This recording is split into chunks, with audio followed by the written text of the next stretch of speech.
YS Jaganmohan Reddy విధ్వంసకర పాలనకి శాశ్వతమైనటువంటి చిహ్నంగా ప్రజావేదిక ఉండబోతుందని జగన్మోహన్ రెడ్డి గతంలో ప్రజావేదికను కూల్చినటువంటి నేపథ్యంలో ఆ శిథిలాలను అలాగే ఉంచుతాం, అది తొలగించే ప్రయత్నం చెయ్యం అంటూ ఆంధ్రప్రదేశ్ ముఖ్యమంత్రి నారా చంద్రబాబు గారు సంచలనమైనటువంటి నిర్ణయం తీసుకున్నారు అంటూ ఒక వార్త సోషల్ మీడియా వేదికగా చక్కర్లు కొడుతున్న నేపథ్యంలో ఈ అంశం మీద మనం విశ్లేషణ చేసుకునే ప్రయత్నం చేద్దాం.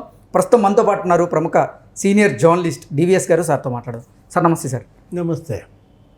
జగన్మోహన్ రెడ్డి విధ్వంసకర పాలనకు శాశ్వతమైనటువంటి చిహ్నంగా ప్రజావేదికను ఆంతునే అంటే ప్రజావేదికను జగన్మోహన్ రెడ్డి కూల్చినటువంటి నేపథ్యంలో ప్రజావేదిక శిథిలాలను కూడా అలాగే ఉంచాలని చంద్రబాబు గారు నిర్ణయం తీసుకున్నట్లుగా ఒక వార్త సోషల్ మీడియాలో చక్కర్లు కొడుతూ ఉంది. దీని మీద మీ విశ్లేషణ ఏంటి సార్?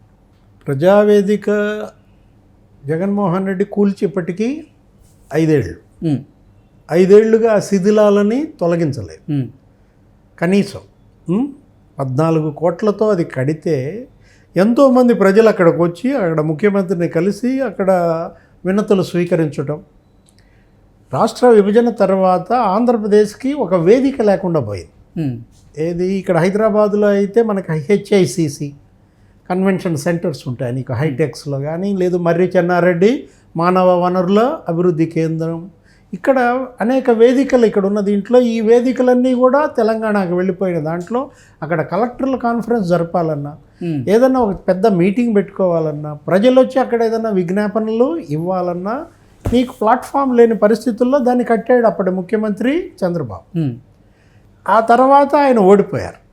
ఓడిపోయిన తర్వాత కూడా చాలామంది ప్రజలు అక్కడికి వచ్చి సీఎం అది చంద్రబాబుకి వినతులు ఇస్తున్నారు. అది చూసి జగన్మోహన్ రెడ్డి తట్టుకోలేకపోయాడు. నేను ముఖ్యమంత్రి అయ్యాను, నేను ముఖ్యమంత్రి అయితే నా దగ్గరకు వచ్చి వినతులు ఇవ్వకుండా ఆయన ఓడిపోయిన ఆయన దగ్గరికి వెళ్ళి వీళ్ళంతా అట్లాగే వినతి పత్రాలు ఇస్తున్నారన్న కక్ష పెట్టాడు. ఫస్ట్ కలెక్టర్ కాన్ఫరెన్స్ అక్కడ పెట్టి ఒక రోజు అయిన వెంటనే రెండో రోజు ఏం చేశాడు, రేపటికి ఇది ఉండదు కూలగొట్టేసేయండి అన్నాడు. ఆశ్చర్యపోయారు ఐఏఎస్లు ఐపీఎస్లు. కట్టేవాడిని చూసాం కానీ కూలగొట్టేవాడిని మొదటిసారి చూస్తున్నాం.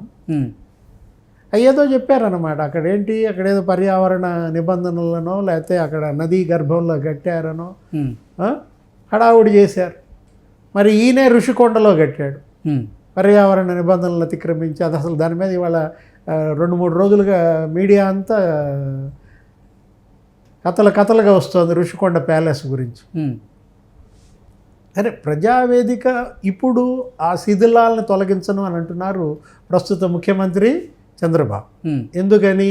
విధ్వంస పాలనకి అది గుర్తుగా, అదొక మాన్యుమెంటా, మనకి ఒక ల్యాండ్ మార్కా. జనరల్గా ఏంటంటే ఇప్పుడు చార్మినార్ తెలుసు నీకు, హైదరాబాద్లో 425 ఏళ్ళలో ఏదో చారిత్రాత్మక కట్టడం. అది కూడా ఇలాంటి దానికే ఒక గుర్తు.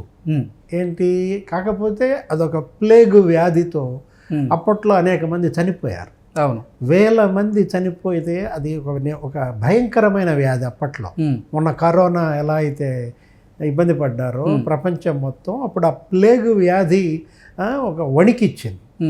వేల మంది చనిపోయిన దీంట్లో నీకు దాని గుర్తుగా అప్పటి ఆ నిజాం ప్రభు అది కట్టాడు. ఏంటి?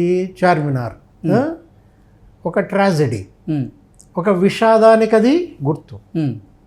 తాజ్మహల్ నీకు తెలుసు, ఇక్కడ ఆగ్రా, అది ఆయన భార్య ఎవరు, ముంతాజ్ మహల్, షాజహాన్ కట్టాడా. ఇట్లా చరిత్రలో అనేక మాన్యుమెంట్స్ నీకు తెలుసు. కుతుబ్ మినార్ ఢిల్లీలో, ఇలా ఏది ఇక్కడ చార్మినార్, అక్కడ కుతుబ్ మినార్, మనకి తాజ్మహల్. ఇప్పుడు ప్రపంచవ్యాప్తంగా నీకు 7 వండర్స్లో ఆంధ్రప్రదేశ్లో ఇది ఒక వండరా? ఏది? జగన్మోహన్ రెడ్డి విధ్వంస పాలన ప్రపంచ వింతల్లో ఒకట, ప్రపంచ విధ్వంసాల్లో ఒకటిగా చూడాలా. అక్కడ ఒక రాష్ట్రం ఉందంట, దాని పేరు ఆంధ్రప్రదేశ్ అంట, దానికి ఒక పాలకుడట, ముఖ్యమంత్రిగా జగన్మోహన్ రెడ్డి.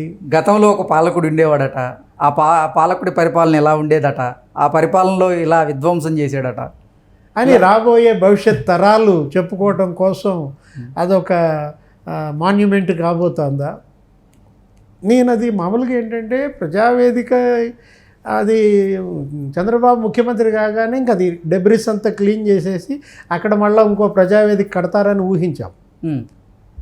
ఏది మళ్ళా ఆయన ఏదైతే జగన్మోహన్ రెడ్డి అక్కడ లేకుండా చేయాలని చూశాడో అక్కడ దాన్ని మళ్ళా కట్టి అక్కడ ప్రజలందరి దగ్గర వినతులు తీసుకుంటూ జగన్మోహన్ రెడ్డికి అది కంటగింపు అవుతుంది, ఇలా తీర్చుకుంటాడు జగన్మోహన్ రెడ్డికి, ఇలా బుద్ధి చెప్తాడు జగన్మోహన్ రెడ్డికి అని నేను ఆశించాను చంద్రబాబు గురించి.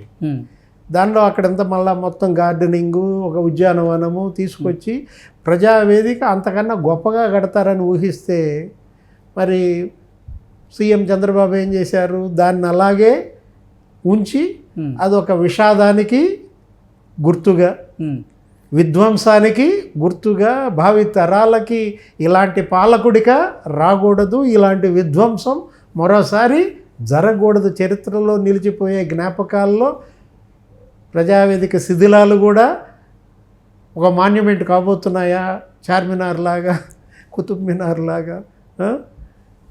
కాకపోతే దాన్ని అలాగే ఉంచుతారా, లేదు ఆ విధ్వంసం, ఆ డెబ్రీసు, ఆ కోలేస్ని దాని చుట్టూత గార్డెనింగ్ పెంచి అది ఒక పార్క్ లాగా చేసి ఏంటి అక్కడ ఒక శిలాఫలక వేసి ఈ ప్రజావేదిక పలానా రోజు కూలగొట్టిన తేదీ, కూలగొట్టిన పాలకుడు వైఎస్ జగన్మోహన్ రెడ్డి అని చెప్పి ఏదన్నా ఒక శిలాఫలకం కూడా ఒకటి పెడతారా?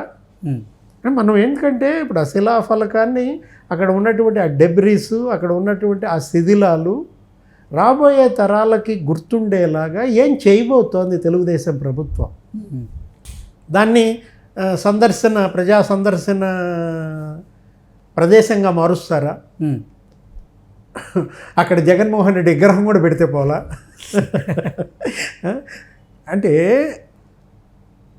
మరో కట్టడం అక్కడ కట్టి ప్రజావేదికని ఇంకా అద్భుతంగా తీర్చిదిద్ది ఇది ఈ డెబ్రిస్ని ఇలాగే ఇంకో చోట అట్లా ఉంచేసి పక్కన దాని దగ్గర నేను చెప్పినట్టు శిలాఫలకం ఒకటి ఏర్పాటు చేసి కూలగొట్టిన తేదీ, పాలకుడు అప్పటి ముఖ్యమంత్రి జగన్మోహన్ రెడ్డి రాస్తే అది వేరు. లేదు ఆ శిథిలాలు అలాగే ఉంచేసి అట్లాగే డెబ్రిస్ మరి ఉంచుతారా? మరి చంద్రబాబు రోజు వెళ్ళేది వచ్చేది ఆ మార్గంలోనే, ఆయన ఇల్లు పక్కనే, ఆయన ఇంకా దాన్ని ఆ డెబ్రిస్ని అలాగే చూడాలనుకుంటున్నారా? రాబోయే కాలంలో కానీ దీనికి సరైనటువంటి పరిష్కారం రాదు. ఓకే, ఏం చేయబోతోంది అనేది ఇంకో 2-3 ఏళ్లలో కానీ తెలియదు.